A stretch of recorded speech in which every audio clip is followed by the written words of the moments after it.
Coach, back here on the Boston Man Show, Oral Roberts head coach Paul Mills is winner of the Summer League tournament, going to the big dance. Coach Mills, how things with you guys at Oral Roberts, man?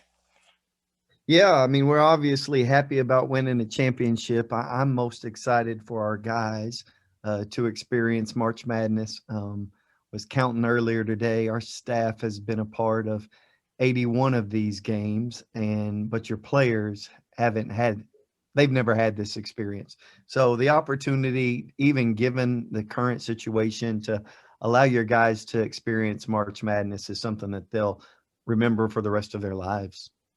And Coach, what's good about your team is that no, you got split with all your opponents that you played in the tournament. You split with them, so you wasn't scared of them. You knew who they were. So tell us about the experience of playing them early in the year. And a lot, you played two of them really close to each other before you played this tournament here. So you kind of had to look at them already. So tell us about prepping for these guys in that tournament and getting ready for them and not being fearful for any of these teams you played. Yeah, we went in as the fourth seed, but as you mentioned earlier, I mean, we either split with every team in our conference or we swept three teams and then split with the others.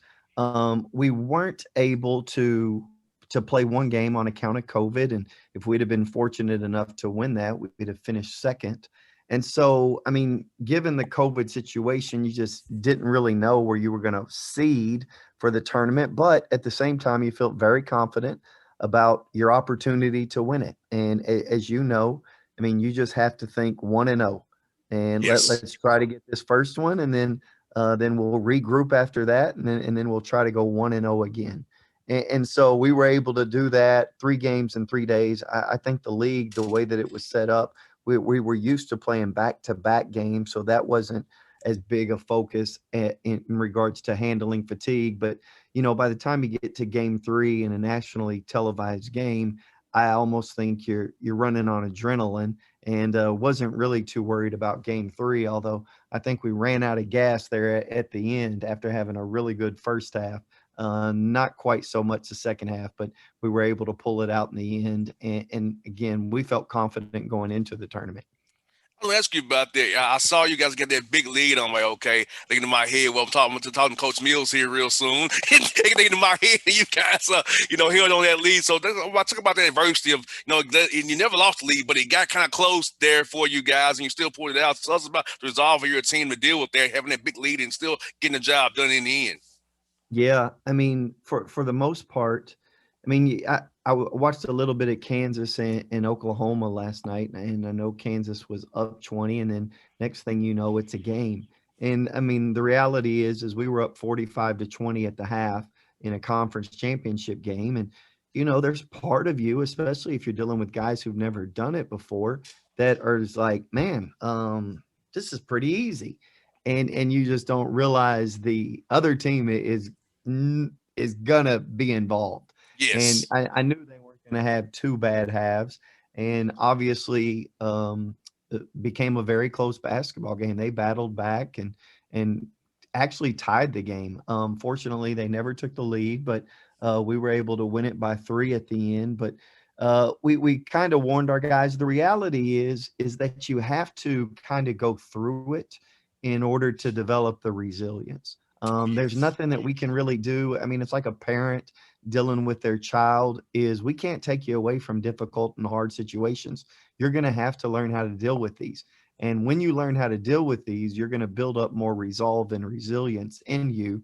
And you're trying to aid them and help them along through the process. But the reality is you're going to have to go through this in order to come out on the other side better because of the experience of it. And so what I admired most was the resilience of our group, just to keep battling, staying together, regardless of the circumstances, and then being able to pull out a victory in a conference championship.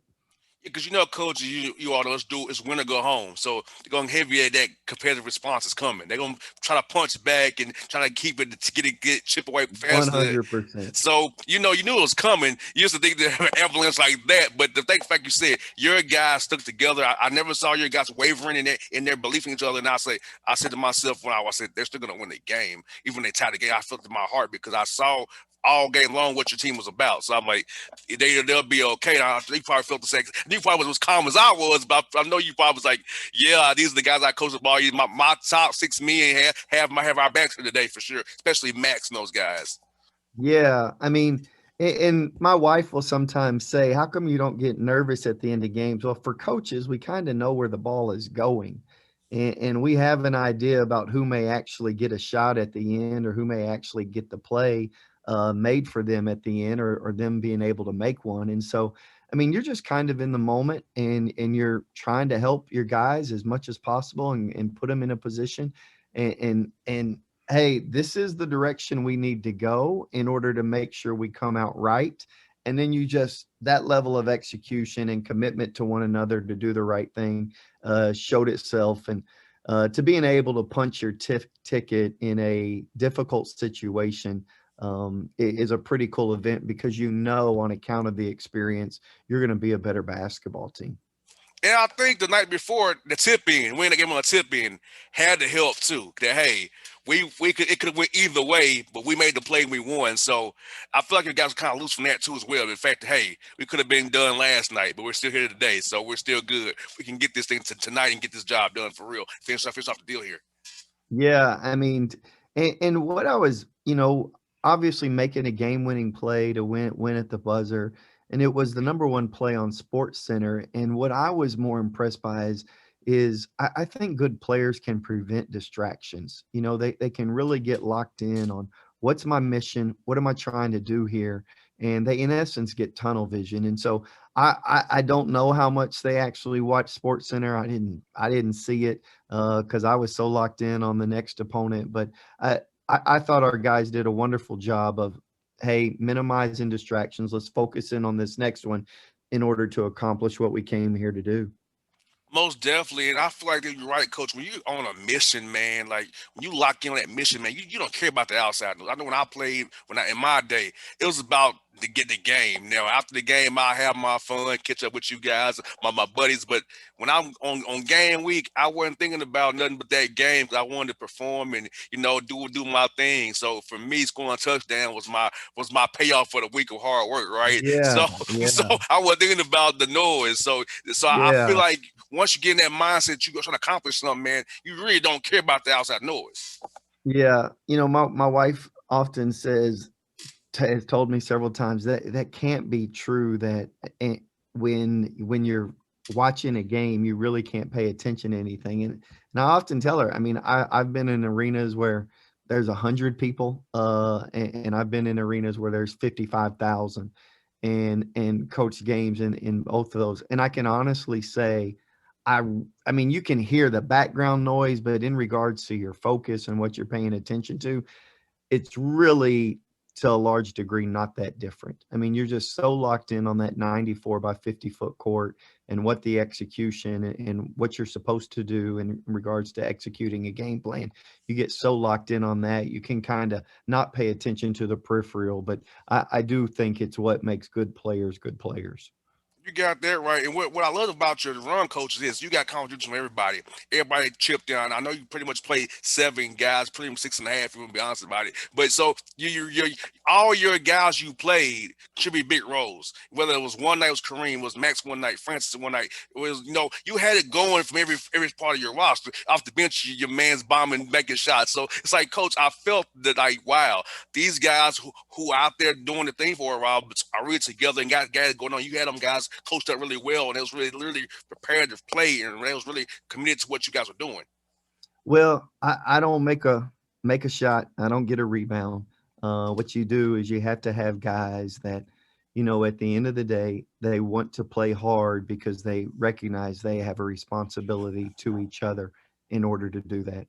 And we talk about a lot about our job is to love one another. Well, how do you love somebody else? You give them your best. You don't do it with your mouth or you with your words. You just don't say this stuff. You actually have to perform this in actions. Well, how do I show my love to other people? Through your actions. And the way that I demonstrate my actions is I'll give you my best. And I tell our guys a lot, we don't expect you to win every fight. We do expect you to fight every fight, though. and you have to be engaged to whatever we're asked to do in order to honor the other people in the room who are part of this also, in order to best put the team first. And we had guys who were willing to do that. And coach, how do you kind of balance rest versus rust? 'Cause I know you want to get some little bit of rest before you hit it, the Indiana, this tournament here. So how has that balance been for you guys so far? Yeah, they they're making us report early. We'll actually be in Indianapolis on Saturday, so tomorrow. So we were off Wednesday, we were off Thursday, and then we'll practice today. We'll practice tomorrow, and then we'll be off Sunday, and then Monday we'll find out from the NCAA what our practice times are and where and all of that. And so I think hey, they've had over the course of the past 5 days, three of them have been off. I think that they'll be rested. There is a balance. I've talked to coaches who won tournament, and then 10 days later, my man Matt Driscoll, he just said, you know what? In 10 days, our conditioning dropped, and he said it's your job as a coach to make sure that that doesn't happen. And it's hard given all the distractions, and you want to make sure they're fresh mentally, fresh physically, but at the same time we have a responsibility to honor the opportunity that's been put in front of us. So we'll get after it today and tomorrow, and then see what who we're actually going to play on Selection Sunday.